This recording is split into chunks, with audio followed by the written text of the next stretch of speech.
Sanibonani wey'ngane zakwethu, ake nginibelele phinde futhi nginamukele kuyona i-channel ehamba phambili inkeze. Lami igama ngumfeza Ngithuthuka Khumalo bathi ila sibona amagumede. Ngane kwethu-ke ukuthi mhlawumbe usemusha kuleli khasi, uzophinde ngicela nje ukuthi uyasubscribe, ungakhohlwa ukukhomenta no-like no-share, kanjalo futhi nakungilandela ku-Facebook naku-TikTok @Radio Inkezo ZA.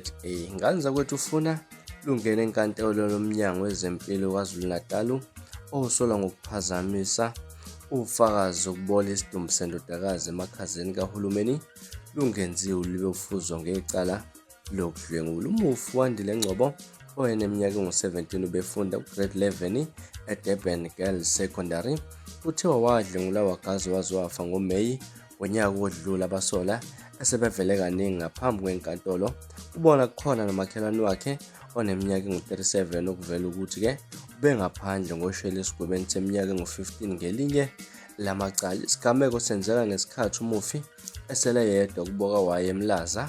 Uyise uMnumzane Mondli Ngcobo ukhale ngomnyango omhlinzela ezibini ngokubola kwesidumbu emakhazeni kahulumeni ungaqediwe ngophenyo lwamaphoyisa. Ulandisa uthe indodakazi yakhe yangenisa emakhazeni yasePark-Lane ngosuku lwesigameko. Uthe kudlula lezi zinsuku ezine banikela khona ukuyobheka isidumbu. Abaphethe ukuthi-ke bayibona ingane yabo bathi ayikahlinzwa, akanalo ilungelo lokuyibona. Ubalisa uMapholoba uthe-ke batshela ukuthi balindele ucingo olubabizele emakhazeni emva kwesonto.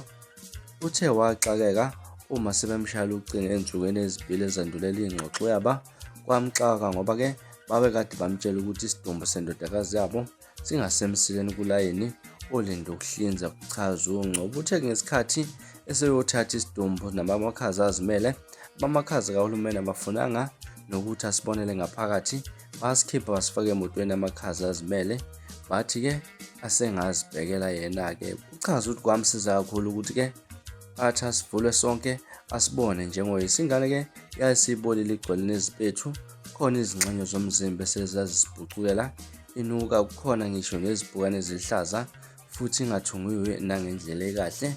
Kuchaza uNgcobo uthe wabuza umbuzo ngaleso sikhathi akazange athole izimpendulo zayo. Uthe njengoba icala lokubulawa kwendodakazi yakhe seledlulisele enkantolo enkulu yaseThekwini selingaqulwa noma yinini, uJabhile uma ethola ukuthi-ke abasolwa ngeke balethwe isicalo lokudlwengula, kuthiwa isimo sendodakazi yakhe ekuso kwakungeke kusakwazi ukuthi kuthatha amasampuli olibofuzo ubufakazi bokuthi-ke yadlwengula ngaphambi kokubulawa. Uchaza uNgcobo uthe uthola ukuthi udokotela wasemakhazeni wathi njengoba sesibolile isidumbu angeke asakwazi ukwenza lolu hlobo lokuhlola. Kuthiwa wathi ngesikhathi esehlola isidumbu sendodakazi yakhe sase sonakele kakhulu, sesiphuma nezinye izinhlobo zoketshezi, kungaselula nokuthi kubonakala lolo luqondane nendaba yokudlwengula. Kusho uNgcobo uthe uzwa sengathi indodakazi yakhe ibulawa kabili, ifike yabulawa abamangalela yasibulawa abasemakhazeni ngokubulungisa ubekumele kuthole ecaleni lokudlwengula kwendodakazi yakhe, okusho ukuthi ngenxa yobudedengu basemakhazeni abasolwa bazophunyuka kalula nje kulokudlwengula. Ibuhlungu into abamenze yona ngendodakazi yakhe. Kuchaza uNgcobo uthe uselifakile kubamela udaba ukuze-ke luye enkantolo enkulu. Ngosuku lwesigameko isidumbu sikaWandile sathola siboshwe izandla nephentihosi enye ifakwe nasemlonyeni sinamanxeba okugwaza amahlanu. Kwavela ukuthi kwebu ithelevishini, i-DSTV, i-decoder, remote controller neselula kamufi. Kulandela isigameko kwaqala kwasola yena uNgcobo kwaze kwaphoqa ukuthi kuyobheka amakhamera asemsebenzini ukuze kuqinisekiswe ukuthi ubengekho ngempela endaweni yesigameko. Ngaleso sikhathi umsolwa oneminyaka engu-39 okungumakhelwane waboshwa esebhace kwaShembe Claremont. Kwaqala kwaboshwa omunye oneminyaka engu-25 eMalikazi ethola neselula kamufi. Ngesikhathi beboshwa abasolwa ngoJulayi ngonyaka odlule, ukhulumela amaphoyisa KwaZulu-Natal uBrigadier Jack Necker watshela bezindaba ukuthi babhekene necala lokubulala lokudlwengula nolokweba. Icala libuyele enkantolo ngoFebhuwari 27 kuze kwashaya isikhathi sokushicela lolu daba. Bomnyango wezempilo KwaZulu-Natal bangayiphendula imibuzo ekade bathunyelwa yona zintatheli zephephandaba okuyisolezo. Ngase kwethu-ke izona indaba ezibuhlungu ezinjena la khona uMapholoba ubaba uNgcobo ekhala ngokungabutholi ubulungisa kokudlulela